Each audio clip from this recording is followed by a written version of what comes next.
Dizem que a família é nosso porto seguro. Que não importa o que aconteça, é para ela que voltamos.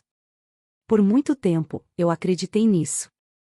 Acreditei porque era o que me diziam, o que repetiam até virar lei dentro de mim.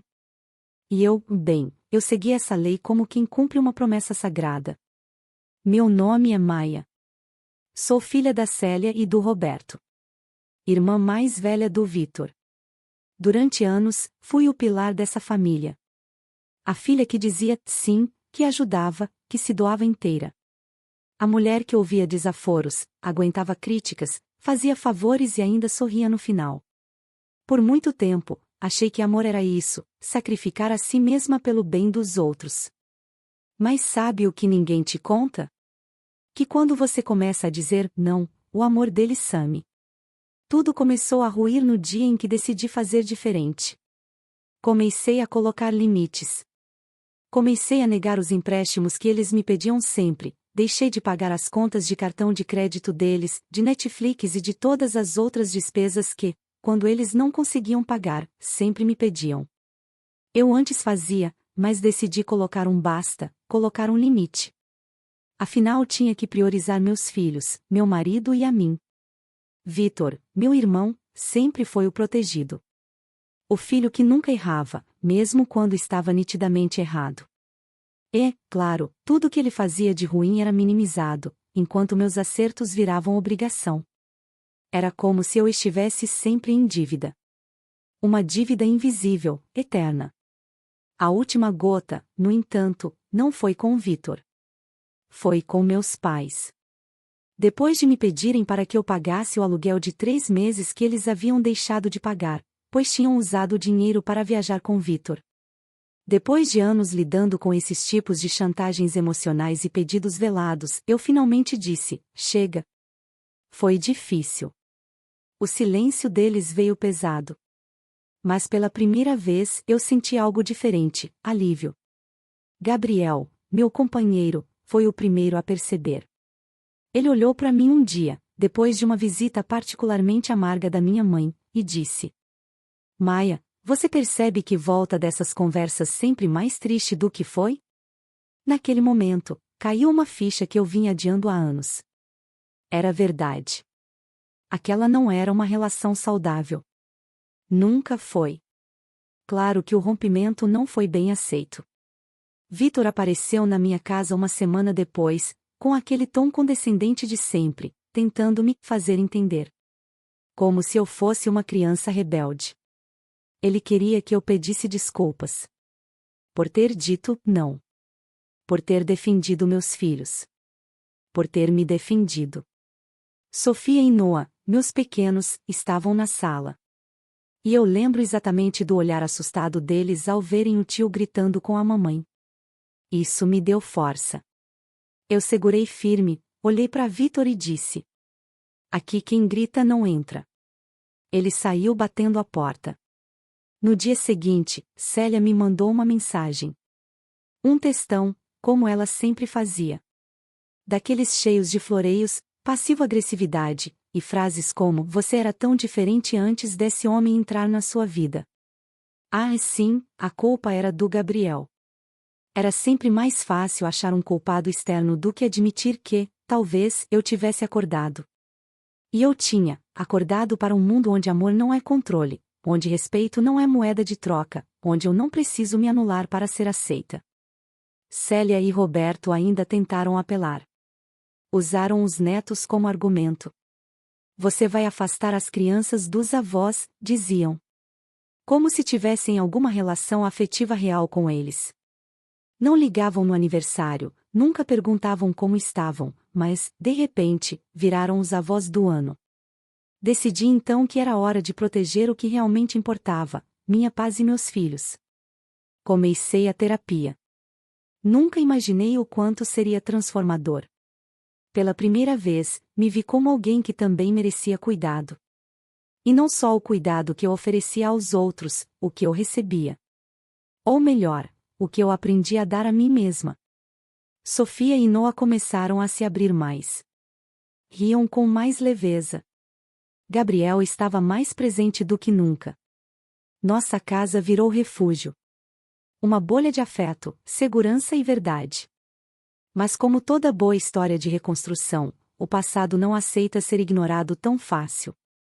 No dia da virada do ano, a casa estava iluminada, cheia de risadas, cheirinho de comida boa no ar, crianças correndo de um lado pro outro com aqueles chapéus de festa meio tortos na cabeça. Sofia e Noah não paravam quietos, ansiosos para a contagem regressiva da meia-noite. Gabriel servia taças de espumante, sorrindo com aquele jeito calmo que me ancorava. Era a primeira vez, em muito tempo, que eu sentia aquele tipo de alegria sem culpa, sem medo. Era só a gente, só o que importava. Mas então, a campainha tocou. Eu congelei. A taça quase escorregou da minha mão. Gabriel olhou para mim, tentando esconder a tensão. Você acha que... Não precisei responder. Eu sabia. Sentia na pele o que estava prestes a acontecer. Fui até a porta, cada passo pesado como chumbo. Quando abri, eles estavam lá, Célia, Roberto, Vitor, e a esposa dele, Marina. Todos com aquele sorrisinho controlado, como quem tenta esconder que está numa emboscada. O que vocês estão fazendo aqui? Minha voz saiu firme, mesmo com o coração martelando no peito. Minha mãe sorriu. Aquele sorriso doce demais, que só aparecia quando ela queria alguma coisa. Só queremos conversar, Maia, nada demais. Não estou interessada em conversar. Respondi sem titubear. Meu pai suspirou alto, impaciente, como se estivesse perdendo tempo precioso. Já deu, Maia. Você já fez seu teatro. Agora vamos resolver isso antes que as coisas saiam do controle. Franzi a testa. Sair do controle? Do que vocês estão falando? Vi quando Célia e Vitor trocaram um olhar. Marina desviou os olhos. Vitor deu um passo à frente, braços cruzados, cheio de pose. Eles consultaram um advogado, ele disse, como quem joga uma bomba no meio da sala. O ar sumiu dos meus pulmões. Um advogado? Repeti, tentando entender. Minha mãe assentiu, fingindo calma. Só estamos preocupados. Você afastou seus filhos da família por um mal-entendido. Isso não é justo com eles. Meu estômago embrulhou. Eu conhecia aquele tom. Era chantagem emocional disfarçada de preocupação. O que vocês estão tentando dizer? Perguntei, mais para confirmar o que já temia. Meu pai limpou a garganta. Estávamos pesquisando sobre os direitos dos avós, apenas isso. Ali eu já tinha entendido, eles queriam me ameaçar de tirar meus filhos de mim. Aquela frase me atingiu como um soco. Meus ouvidos começaram a zunir. Por um segundo, o mundo pareceu girar. E então, eu ri. Não foi uma risadinha. Foi uma gargalhada instável, quase histérica. Eles realmente achavam que poderiam me ameaçar com isso? Vitor franziu a testa. O que é tão engraçado? Sequei uma lágrima que escapou do riso e respirei fundo. Vocês acham mesmo que um juiz vai olhar para essa situação e ficar do lado de vocês? O sorriso da minha mãe desapareceu. Nós não fizemos nada de errado, ela rebateu. Cruzei os braços, firme. Nada de errado. Vocês me isolaram, manipularam, sugaram tudo o que eu tinha. E quando eu finalmente disse, basta, decidiram tentar me forçar a voltar. Vocês querem ver o que é errado? Peguei o celular do bolso, segurei firme. Eu tenho todas as mensagens. Cada pedido de dinheiro. Cada áudio com chantagem. Cada comentário tóxico. E se vocês ousarem levar isso adiante, eu juro, eu exponho tudo. Marina, até então calada, pareceu engasgar. Maia, por favor, não precisa chegar a esse ponto. Ah, precisa sim. Rebati, com o sangue fervendo. Vocês não têm um caso, nem moral, e se continuarem me pressionando, eu garanto que o mundo vai saber exatamente quem vocês são. Silêncio. Um silêncio tão denso que dava para ouvir o relógio da sala marcando os segundos. O rosto da minha mãe se contorceu. De doce, não tinha mais nada. Você está sendo irracional, ela disse, seca. Sorri. Um sorriso calmo, quase divertido. Não, mãe. Pela primeira vez, eu estou sendo inteligente. Virei de costas, agarrei a maçaneta e olhei por cima do ombro. Feliz Ano Novo! E bati a porta. Do outro lado, nada, nenhuma palavra, nenhuma batida, eles sabiam que tinham perdido, que não tinham nada. Naquela noite, depois da meia-noite, assisti Sofia e Noah pularem com as mãozinhas para o alto, gritando Feliz Ano Novo. Gabriel me abraçou por trás e sussurrou no meu ouvido. Você foi incrível. E eu acreditei. Nos dias seguintes, silêncio. Nenhuma mensagem. Nenhuma ligação. E pela primeira vez em anos, isso foi paz.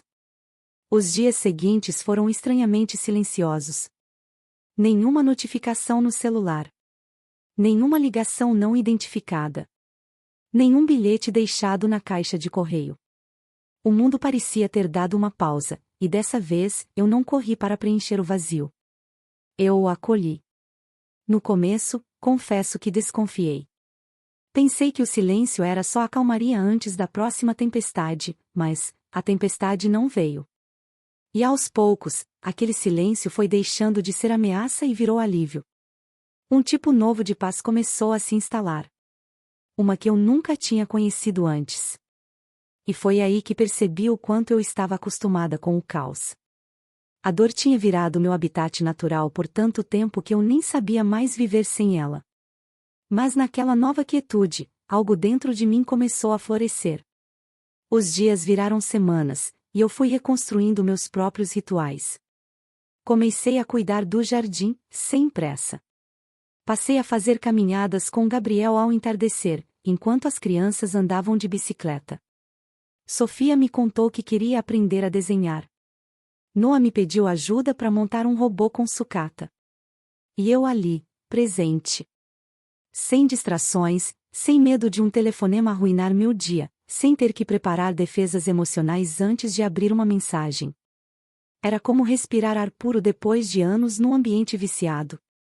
Uma tarde, enquanto eu dobrava roupas no quarto, ouvi Noah contando para a irmã uma história sobre monstros que viviam escondidos em armários. Ele disse. Mas a mamãe espantou todos eles. Agora nossa casa tá protegida.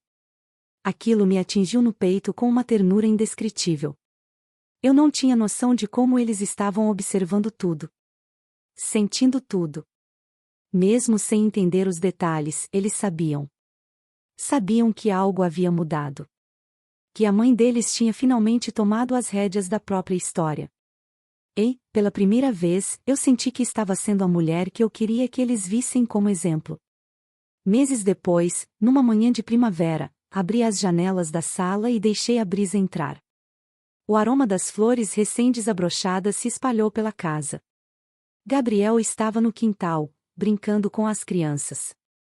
Sofia tinha feito uma coroa de margaridas e colocado na cabeça do irmão, que fingia ser um rei. Eles riam alto. Um riso limpo, livre. Sentei na varanda com uma xícara de chá nas mãos. O sol aquecia meu rosto, e pela primeira vez em muito tempo, não havia nada me puxando para o passado. Nenhum resquício de culpa, de medo, de insegurança. Só gratidão. E uma estranha, mas maravilhosa, sensação de vitória. Gabriel se aproximou devagar e me entregou uma limonada. Em que você tá pensando? Ele perguntou, sentando ao meu lado. Em como tá tudo, em paz. Respondi, quase surpresa ao ouvir isso sair da minha boca. Ele sorriu, aquele sorriso que dizia, eu te entendo, sem precisar de palavras. Acha que eles vão tentar alguma coisa de novo? Olhei para as crianças no quintal. Sofia tentando pegar bolhas de sabão com as mãos, Noah rindo quando elas estouravam no ar. Respirei fundo, tomei um gole do chá e apenas balancei a cabeça. Talvez, mas não importa. Não? Gabriel perguntou. Não, repeti com firmeza. Porque agora eu sei quem eu sou, e o que eu construí aqui com você, com eles, e isso ninguém mais toca. Ele me olhou com aquele brilho que misturava admiração e amor. Apertou minha mão. Você venceu, Maia. E sim, eu tinha vencido. Não porque derrotei alguém. Mas porque escolhi parar de lutar guerras que não eram minhas. Porque deixei de implorar por aceitação de quem só sabia me ferir. Porque pela primeira vez, eu escolhi a mim mesma. Não importava mais se meus pais e meu irmão tentariam me chantagear novamente, eu já havia cortado esses laços que tanto me faziam mal. Eu aprendi que, por mais que sejamos do mesmo sangue, não devemos aturar só por causa disso. Se essas pessoas nos fazem mal, devemos nos afastar. E eu estava priorizando minha família de verdade, meus filhos e meu marido. Valorizando nossa conexão e cuidando da nossa união. Eu jamais ia querer reproduzir com os meus filhos o que meus pais faziam comigo. A terapia estava me ajudando a tratar desses traumas. E meus pais e o Vitor? Bom, eles devem se virar com as próprias responsabilidades, sem contar comigo, afinal, são todos adultos. Eu estava em paz com essa decisão e estava muito mais feliz priorizando a minha família de verdade.